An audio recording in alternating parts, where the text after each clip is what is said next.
de Corinthians e América de Cali e a situação do Corinthians na Copa Sul-Americana. Também, evidentemente, falaremos dos demais assuntos do Corinthians, né? Porque tem muita coisa envolvendo os bastidores. Bora falar do Timão e notícia boa. Bora se inscrever? Já se inscreveu? Obrigado se você já se inscreveu. Se não, por favor, não custa nada inscrever-se. É o botão ali.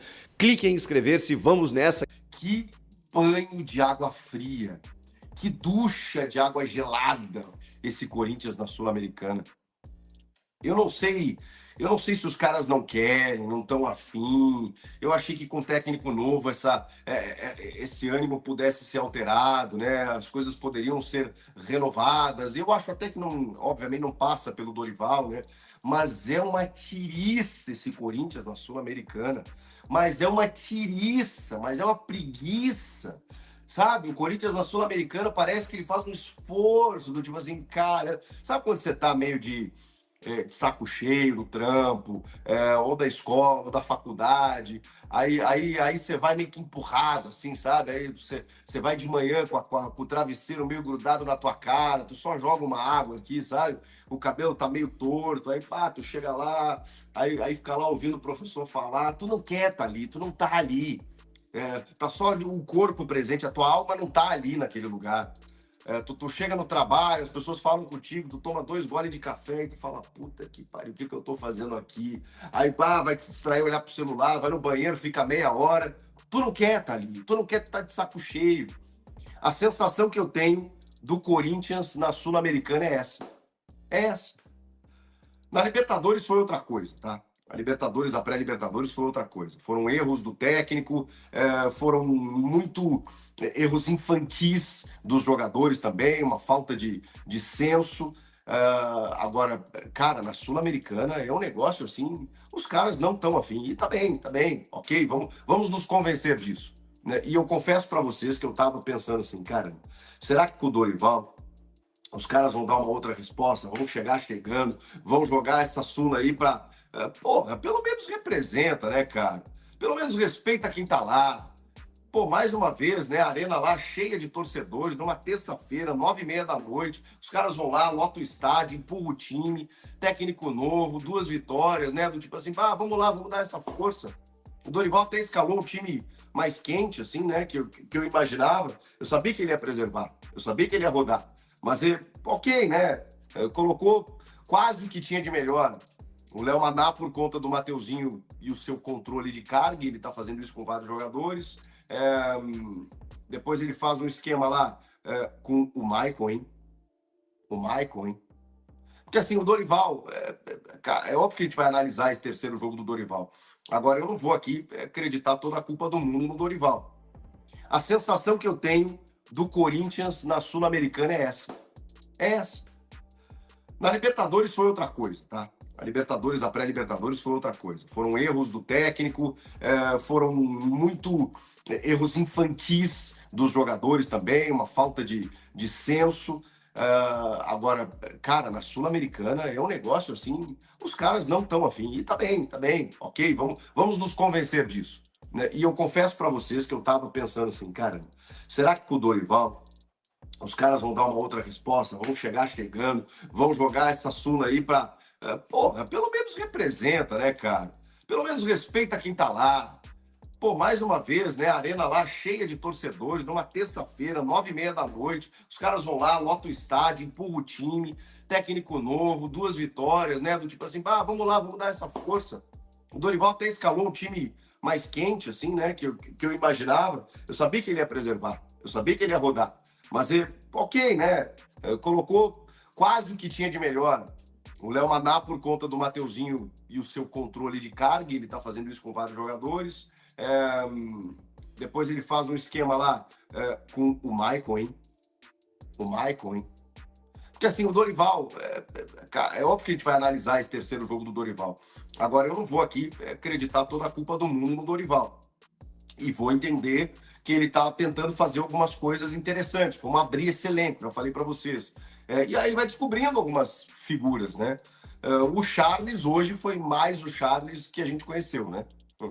Foi um pouco mais daquele Charles que a gente já conhece. Terminou o jogo até de lateral direito. erra uns passes, fez uma falta, pelo amor de Deus. Mas foi uma falta para ir para casa mais cedo, sabe? Sabe aquela figura que eu estava usando ali do cara que não quer estar ali? O Charles fez uma falta para dizer: o juiz, me manda embora de uma vez. Que é o seguinte, amanhã, pô, tem que levar o filho para a escola mais cedo, sabe como é que é? Deixa eu ir pro chuveiro, deixa eu ir para casa e tal, me tira desse jogo aqui. Porque é injustificável, né? Injustificável você fazer uma falta desse jeito, do lado da área, jogando o bração aqui no pescoço do cara. Mas não foi expulso por preguiça do árbitro também. Que o árbitro pensou o seguinte: tá, eu sei o que você quer, mas eu não vou dar o que você quer, tá? Porque foi por preguiça que o Charles não foi expulso. O André Ramalho falha no gol, né? A defesa do Corinthians vaza sempre. Eu imaginei que o Corinthians fosse tomar um gol. Imaginei que o Corinthians fosse tomar um gol, mas imaginei que fosse vencer. Fosse vencer por 2-3-1, até foi meu palpite. Eu falei, pô, hoje vai. O Mendes faz o gol cedo, lá no primeiro tempo. Eu falei, hoje vai. Mas eu sabia que ia tomar um gol. Porque é impressionante. Os caras chegam e não tem jeito. Tomou 2 do Inter, de virada. Só não tomou contra o Novo Horizontino, que é um time de Série B, né, gente? Ok, é um bom time, mas é um time de Série B. Minha garrafinha da Gold Case aqui, ó. Vocês gostam. Ó, bonita essa, né? Essa aí é a Urban. Garrafas Urban térmicas lá da Gold Case. Hoje eu precisei da água aqui. O Léo Maná, é aquilo que eu tô falando. O Dorival tá tentando abrir o time, encontrar algumas possibilidades de elenco. Só que aí você se volta pro Charles, aí você se volta pro Léo Maná, aí você se volta... O Thales Magno, ele não acerta nada no jogo. É impressionante. Eu juro para vocês que a bola vai pro Thales e eu fico esperando aquele Thales que chegou. Antes até dos reforços, né? Vocês vão lembrar, antes do Memphis e tal. Cara, ele erra tudo. Ele não consegue segurar a bola. Parece que falta um feijão ali, uma vitamina, um negocinho aí que eu já vou mostrar para vocês daqui a pouco. Parece que falta alguma coisa pro Thales Magno. Pelo amor de Deus. Porra, aí no segundo tempo, né? Ele bota o Coronado, acho que entrou bem. Acho que vem entrando bem. O Maicon fez eu ia dizer um puta jogo, um baita jogo. É difícil, né? Nesse jogo modorrento aí, achar um cara que tenha feito um jogo espetacular. Mas eu acho que o Maicon cumpriu o papel dele e vai aos poucos, porque ele tem... Assim, na comparação com o Ranieri, por exemplo, se ele for fazer a função do Ranieri, ele tem muito mais qualidade técnica que o Ranieri. É que o Ranieri é um cara muito voluntarioso, é um cara que se desdobra, um cara que não para de correr. O José Martins é um pouco isso também. Mas o Michael tem muita qualidade. A questão é que o Michael não conseguia ter sequência, muitas lesões e confiança também, né? Às vezes a bola vinha dominada para o Michael entregava um passe errado, meio chapa fria, assim, sabe? O Michael, nesse jogo especificamente, ele foi perfeito, perfeito. Então é um cara que daqui a pouco pode buscar ali uma vaga, ou pelo menos você ter uma possibilidade a mais dentro do teu elenco. E o outro cara que eu acho que fez aquilo que lhe coube foi o Memphis, né? O Memphis, deu dó do Memphis em alguns momentos. Porque, pô, eu até falei aqui, cara, fiz um vídeo do Memphis mais perto da área, que era a ideia do Dorival, que o Dorival, poxa, disse que queria o Memphis mais perto da área. E aí, o que aconteceu nesse jogo? O Corinthians entregou a bola para o América de Cali, e isso é uma figura bem figurativa, não, como é que eu vou dizer? É uma figura de linguagem, né? Não estou dizendo que o Corinthians entregou a bola para o América, mas o América teve mais posse. E o Corinthians se beneficiou em algum momento jogando na transição, isso no primeiro tempo. Só que o Memphis, muitas vezes, teve que buscar essa bola. Teve que buscar, por quê? Porque os outros jogadores da construção ali, ou era o Bidon, ou era o Carrilho, pelo lado direito. Só que o Carrilho estava muito pelo lado direito. E o Bidon era o cara mais próximo ali. Só que a bola não chega. O Bidon não é meia armador. O Bidon é um volante de construção. O Bidon é um combinador de jogadas. É um condutor de bola. Ele não vai sair daquela faixa. Ele até tentou um arremate no primeiro tempo, de direita, que a bola passou perto. Mas quem que faz essa bola girar? Na minha opinião, teria que ser o Coronado. Ok, o Coronado não aguenta 90. Ele vai preservar, ele acha que ele vai ganhar de qualquer maneira. E aí o Memphis voltou muito nesse jogo. Voltou mais do que eu imaginava. Só no gol, que teve uma jogada ali característica que eu achei muito interessante. porque o Memphis ele tá mais como 9, confundindo a marcação, e o Yuri vai e volta para receber essa bola e puxa a marcação do defensor. O defensor vem com ele, e ele vai, cruza a linha divisória do gramado, faz o pivô. Quando ele faz o pivô, ele já dá pro Maicon. O Maicon avança e consegue o passe no espaço do Memphis. E aí o Memphis recebe no mano a mano com 2 caras na frente dele. O Yuri dispara em velocidade pelo lado esquerdo, o Carrilho aparece pela direita e ele tinha essas 2 opções. Ele para, pensa, olha o goleiro e fuzila. Golaço do Memphis, belo gol. E construído também, com a participação do Yuri, do Maicon, assistência pro Memphis.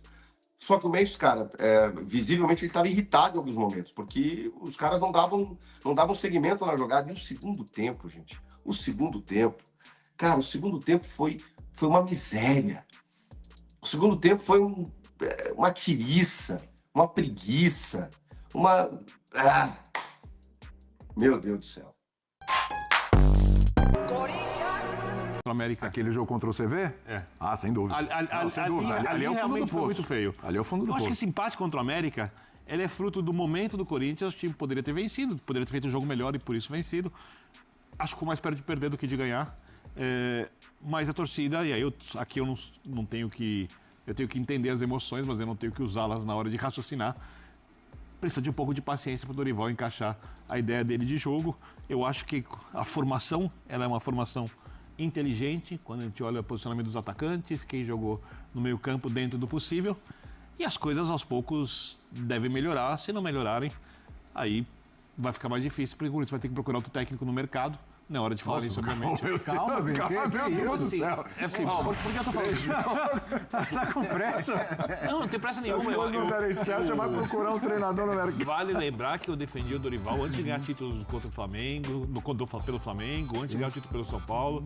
Acho o Dorival um bom técnico, só que eu acho difícil, se não tiverem paciência com o Dorival, é isso que eu tô falando, você achar em algum momento um outro técnico no mercado mais capaz de arredondar a equipe com os jogadores à disposição. Se o Corinthians contratar muito com uma janela de transferência e engordar a dívida, aí podemos falar num outro cenário. Tudo bem. É que sabe o que acontece, Bertozzi? O torcedor que no sábado à noite viu esse time ter 4 no Inter, e vamos combinar que o time do Internacional é melhor que o América de Cali. Eu não estou dizendo que o América de Cali é ruim. Longe disso. Mas o Internacional é um time melhor do que o América de Cali. Concordo. E aí o Corinthians promove uma virada, um jogo de reviravoltas e tal, termina o jogo, 3 gols do Yuri Alberto, o time assim, pô, o Dorival acabou de chegar, já engrenou e tal, etc. E aí vem... Por isso aí, né? Vem a dose de realidade. O torcedor mas o torcedor é isso. Aí gera a expectativa. Quer dizer, além de um bom jogo muito rápido, você quer regularidade e consistência. É o que o torcedor... Pô, Birner, você é torcedor de time. Quando o seu time ganha um jogo, e torce bastante para um time, quando o seu time ganha um jogo, faz o que fez, por exemplo, o Corinthians contra o Internacional, você cria uma expectativa para o jogo seguinte. Acho perfeito. É isso, o torcedor cria uma expectativa. Só que essa expectativa, se for cumprida sempre, o Corinthians vai fazer grandes jogos até o final do ano e vai ganhar o campeonato. Mas é inevitável você criar uma expectativa. Você fala, ganhou 4, parece que quem sabe a coisa já dá uma engrenada aqui. Qual a diferença dos dois jogos? O torcedor está pensando agora, pô, mas ficou 4 no Internacional, tem até uma defesa sólida e tal. E aí, agora, o jogo que joga contra o América de Cali, por que essa oscilação? Bom, tem alguns Tudo bem? Boa noite, William, companheiros, Fã de Esportes, o PAC. Primeiro, tem alguma diferença de nome. E pelo menos uma muito relevante, né? O 4-4-2 com o Bidon pelo lado esquerdo. A gente já sabe que o Corinthians sem o Garro é um Corinthians pouco criativo. É um Corinthians que a bola vai passar menos pelo meio campo. É um Corinthians que vai usar mais a ligação direta. Mas, às vezes, quando você é assim, ou você precisa de muita força física na frente, ou você... Né? Nós sabíamos das ocasiões que eles tinham e eles mudaram ali um pouco do que eles vinham fazendo, mas eu acredito que foi muito mais desatenção da nossa parte do que... Óbvio que tem o mérito deles, mas a gente, numa desatenção, acabou sofrendo gol e a gente não pode. Né? Não podemos sofrer dessa forma, não podemos ter desatenção dessa forma. E o que tiver que melhorar taticamente dentro do jogo, o professor vai saber melhor do que eu. Vai instruir a gente para que a gente possa melhorar esses quesitos e fazer no próximo jogo, não só nessa competição, mas nas outras, a gente possa desempenhar melhor o nosso futebol. Fizemos um jogo abaixo do que a gente queria hoje. e é isso que a gente vai fazer. Sabemos que a situação é difícil, mas está na nossa mão. Precisamos vencer os 2 jogos, temos totais condições para isso, e a gente vai lutar até o final. Agora, sobre esses 2 jogos fora, né? A gente sabe que é uma análise também do treinador, mas você como jogador importante do Corinthians, o que você analisa que o Corinthians precisa melhorar para não tomar esses gols, para conseguir manter o mesmo nível durante toda a partida, igual foi no primeiro tempo? Bom, como eu falei, a parte tática acho que vai ficar mais pro treinador, né? E o que eu puder ajudar da minha leitura ali de dentro do campo, eu prefiro não externar aqui e falar dentro do vestiário, né? Mas um pouquinho mais de atitude da nossa parte para que a gente possa buscar esses resultados aí. Obrigado. Atitude? Atitude é uma coisa muito subjetiva, hein? Eu vou falar dentro do vestiário e falta um pouquinho mais de atitude. O Cássio aí, né? Já que tá falando exatamente. Tá mexendo com uma coisa meio subjetiva ali, mas... Bom, ele sabe o que é. Quando ele fala vai cobrar atitude e tal, ele sabe o que está acontecendo ali. Vocês acham que falta mais atitude do Corinthians dentro de campo, quando o Léo fala do time meio moroso, eu até entendo que possa deixar subentendido que é só uma questão de atitude. Mas só atitude, sem você saber para onde você está indo com essa atitude, também não me parece que foi exatamente... o Corinthians tem muita qualidade, mas hoje faltou atitude para colocar todo um plano de jogo que vem sendo bem executado. E isso acontece muitas vezes. Oscilação, a gente vê time que faz 2, 3, 4 partidas muito boas.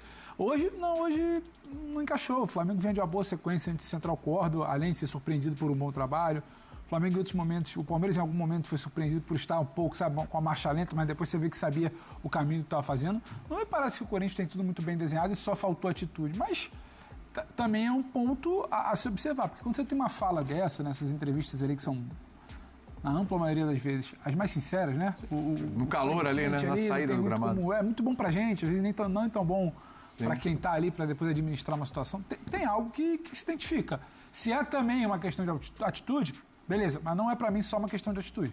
Tem muito de dentro de campo, do que não consegue fazer quando se depara com um cenário como foi o segundo tempo, e aí não é só uma atitude que vai resolver isso. Eu vou te falar que talvez seja uma deficiência minha, tá? Mas esse papo de atitude, todo jogo falta atitude. Todo jogo alguém jogou por uma ganhou, teve final. Atitude, não ganhou, não teve Quem atitude. ganhou jogou por uma final, estava jogando a vida, e o outro time, às vezes esse argumento ele é usado em decisões de campeonatos, em jogos desses, não parecia que estava jogando uma final. Às vezes falta. Não, às vezes pode ser que falte, mas para mim isso é muito, assim, é usado como uma muleta de argumentação e de análise em jogos que muitas vezes são resolvidos por detalhes, por uma coisa, por outra, às vezes são definidos por outras razões que não atitude, porque se a atitude ela for tão determinante quanto se coloca como determinante tão constantemente nos jogos de futebol, tem alguma coisa errada. Porque assim, todos os 22 jogadores que entram em campo, cada jogo de futebol, os caras... Fala, fiel, o Corinthians está se movimentando nos bastidores após ter as contas de 2024 reprovadas e alcançar 2,5 bilhões em dívida.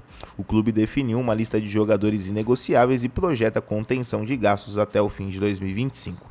Vamos entender o que isso significa para o futuro do Timão. O presidente Augusto Melo estabeleceu uma lista de jogadores considerados essenciais e que não serão negociados. A medida visa manter a competitividade da equipe em campo, mesmo diante da necessidade de reduzir despesas. A diretoria também planeja segurar gastos e evitar novas dívidas, buscando um equilíbrio financeiro até o final de 2025. Essa estratégia mostra o compromisso da diretoria em manter uma equipe forte, mesmo em tempos de austeridade financeira. A definição de jogadores inegociáveis garante a continuidade do trabalho em campo, enquanto a contenção de gastos busca a sustentabilidade do clube a longo prazo.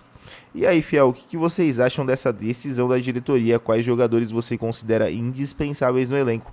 Comenta aqui embaixo, deixa o like, se inscreve no canal para mais notícias do nosso Corinthians. Valeu e